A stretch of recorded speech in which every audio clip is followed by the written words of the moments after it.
Welcome back to KEEPUP channel. Kevin Costner drops explosive images that threaten to blow unscripted rape claim sky high.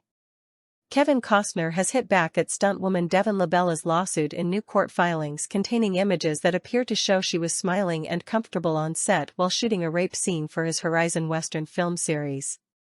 In a sworn declaration obtained by Daily Mail, the 70-year-old actor-director included behind-the-scenes photos that show the cast and crew rehearsing a sequence involving Labella, who was serving as a stunt double for actress Ella Hunt's character, Juliet.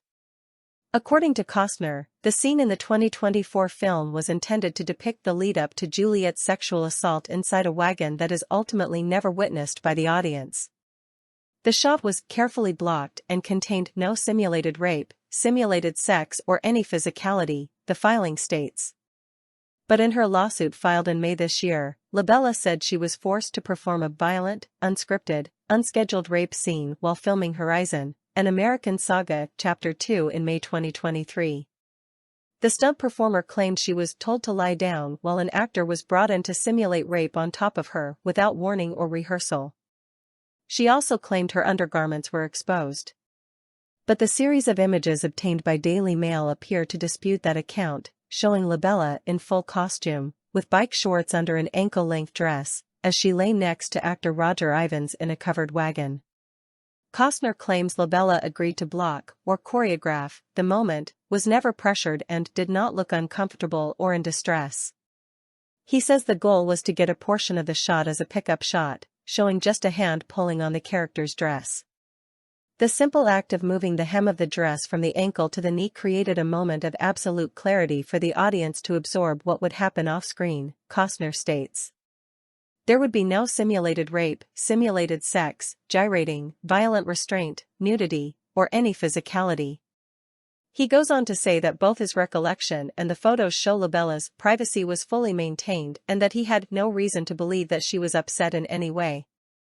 This was not intended to be, nor was it, sensationalist or exploitative. This was not a violent rape scene, it was an extremely quick, tightly focused shot showing Roger moving the hem of her dress, and was designed to imply what was about to happen, nothing more, he says in the court documents. In fact, I never heard that Devin claimed to be upset about anything that happened that day until months after principal photography of the picture was over when I learned that she had retained an attorney. In an amended complaint filed on June 18, Labella included screenshots of text messages with the film's intimacy coordinator along with detailed descriptions of the painful emotions she allegedly experienced after the scene was completed. That month, Costner's attorney Marty Singer slammed her allegations in a statement to the Daily Mail, accusing Labella of fabricating her account and insisting there was no intimacy or anything sexual in the scene she filmed.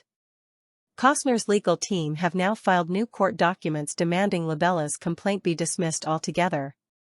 They assert that Labella was happy on set and sent a gushingly grateful text to a supervisor after the shoot wrapped, and they are also offering their own version of what happened during the scene at issue. According to Costner's declaration, the scene was included in the script and saw Labella in full costume. He maintains the scene went only as far as having Ivans lift the hem of her dress and swing a leg over her, so that he ended up on all fours over her. He also states, while Devin's outer dress may have bunched up around her knees, there was a lot of fabric, the dress was still below her waist and the pantaloons and petticoats underneath remained undisturbed. Per his version of events, the shot was blocked ahead of time with the participation of Labella, who understood what was to happen and consented to help. Costner, who directed, co-wrote, produced and starred in Horizon, also submitted declarations from other members of the cast and crew contradicting Labella's story.